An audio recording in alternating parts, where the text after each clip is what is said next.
Hi guys, welcome back to my YouTube channel. Ayan. Guys, pag-uusapan naman ulit ngayon ang ating for today's vlog is about Kopi Longo. Ayan, Longo guys. What is Longo? Kopi. Ayan, ipapaliwanag ko sa inyo ngayon sa video ito ang Kopi Longo, kung ano bang procedure, ano bang tamang timbang, tamang procedure, at saka yung taste niya. Ayan.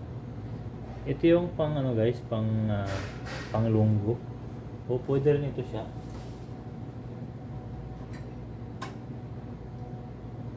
Ayan.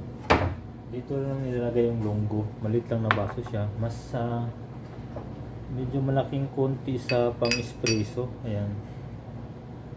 Pwede na rin ito siyang longgo, pwede na rin, kung kasi itong longgo, pwede rin. Pero usually ito yung namin ginagamit sa lobo kasi medyo siya, medyo malaking konti. So yan, ang kaibahan ito pang espresso, pang turquoise, pang restrito, pwede ito. Yan, ito kasi laki lang sila nito. Pero dito ko lang nilagay sa isa kasi medyo okay ako dito eh. So dito yan, medyo malaki siya ng konti. Yan, ito yung pang espresso, pang turquoise, pang restrito. Dito natin ilagay yung longgo. Kopi Longo tawag. Actually guys, ito yung mga baso namin guys. Ipakita ko sa mga baso namin. Ito yung mga baso namin. Yan. Ito, pang kopi Americano. I-discuss ko rin sa inyo yung mga pang kopi Americano namin. Pang kopi Americano, ito pang B60. B60, pang Shy, pwede rin pang Chemex, pwede rin siya pang Chemex.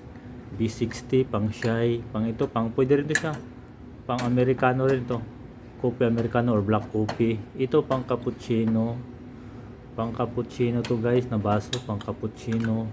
Ito pang latte kasi medyo malaki, ito malaking dalawa na to, pang ano yan, coffee latte. Ito naman pang Mikado, ito pang Mikado, ito Mikado. Yan, medyo maliit siya ng konti, pang Mikado yan. Ito yung pang espresso turquoise, restrito, yan. Ito yung pang turquoise din yan, pang turquoise namin. So yan yung mga baso namin guys. Meron pa kayong baso sa loob pero hindi ko lang nilabas kasi wala kayong paglalagyan. So yan lahat guys ang aming namin mga sizes sa aming mga baso. Yan, dyan kami nagbe-base sa aming mga paggawa, pangalagayan. Sa ang ating usapan ngayon ay what is Kopi Longo? Yan.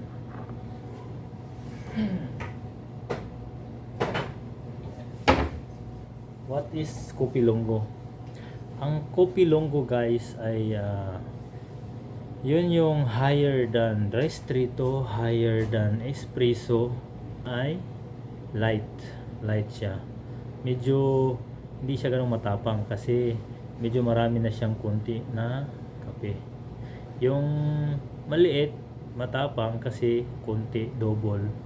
Yung espresso medyo medium kasi medyo may marami ng konti. Ito mas light siya, yung Longo, Kopi Longo. So paano bang procedure ito guys? The same procedure siya sa restrito at espresso. Yung beans niya, yung beans, the same procedure lang, 18 grams of beans. Ayan, the same procedure. Gawin din, magtimbang ka ng kape na 18 grams. Tapos ang kaibahan lang sa extraction sa machine ay 54 grams of extracting outside. When you finish extraction sa machine, nag-extract na kayo, paglabas niya, ang outer niya ay 54 grams. So yun yung Kopi Longo tong tawagin.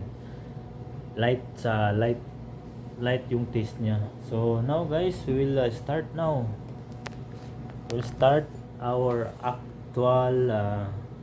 actual making of Kopi Longo. So guys, ang ating ito, there's another one. Ito mo yata.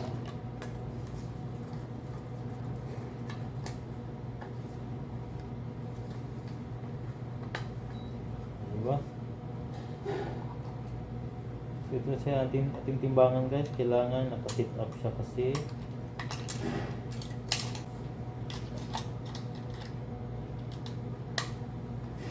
So yan guys, ang ating timbangan. Ayan.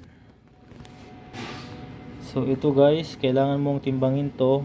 Same procedure. Timbang ka, i-re-zero mo, make re-zero. So that's it. Make re-zero, then magpunta tayo sa coffee beans. Magtimbang tayo dyan sa coffee machine natin. Magkuha tayo ng kape na 18 grams.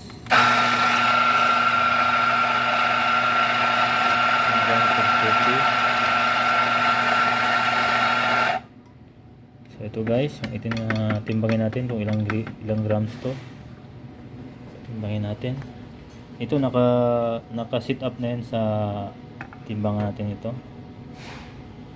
So guys, lagpas siya. So 22 grams bawasan natin kasi ang procedure natin ay 18 grams lang yung beans natin.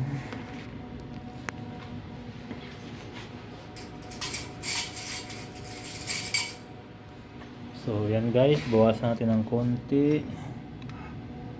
Kailangan 18 grams lang siya.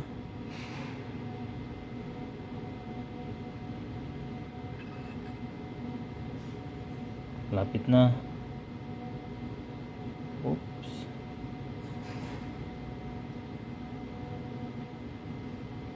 Yun.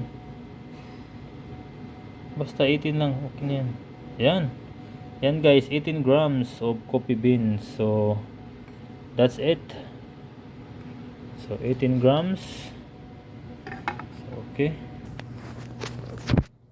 So we will fix it. We will fix it to our machine. See? So this guys now our 18 grams of coffee beans. So what next? Extracting. So guys, extracting na natin to. We need to extract to the machine. Yan. So guys, our next, so tapos ka naman na dito, you are finished already here. So we need to make it re-zero again so that the glass again will fix this one, the glass. Our glass naman ang ating i-re-zero kasi ito na yung lalagyan natin ng out extracting. Tapos pagtapos na sa extraction natin, dito natin ilagay yung kape natin. So i-re-zero mo siya para pagtimbang mo ay sakto. So okay na, re-zero siya. So yan, re-zero na. So guys, ito na ang ating machine. Itimbangin natin ngayon kung 54 grams ang ating Kopi Longgo.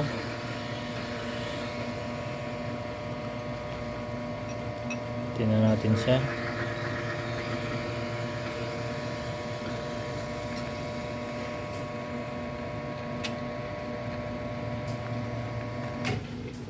Tingnan natin. 54 grams of output extraction. Pagtapos na sa extraction, yan.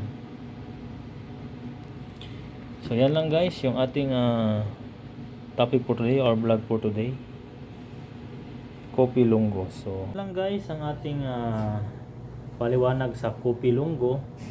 Ito yung higher ng Ristretto, higher ng Espresso, and the taste is light. So light lang po yung taste niya kasi medyo marami siya. Unlike dito sa Ristretto, an Espresso is smaller siya, yung medyo medium. Itong Espresso medium siya. So ito na yun guys yung ating tinatawag na Kopi Longgo. So I hope marami kayong natutunan sa aking explanation, aking tutorial ngayon sa Kopi Longgo kung tawagin. That's all for today, our vlogs. Thank you so much guys for watching and see you on my next vlog. Thank you.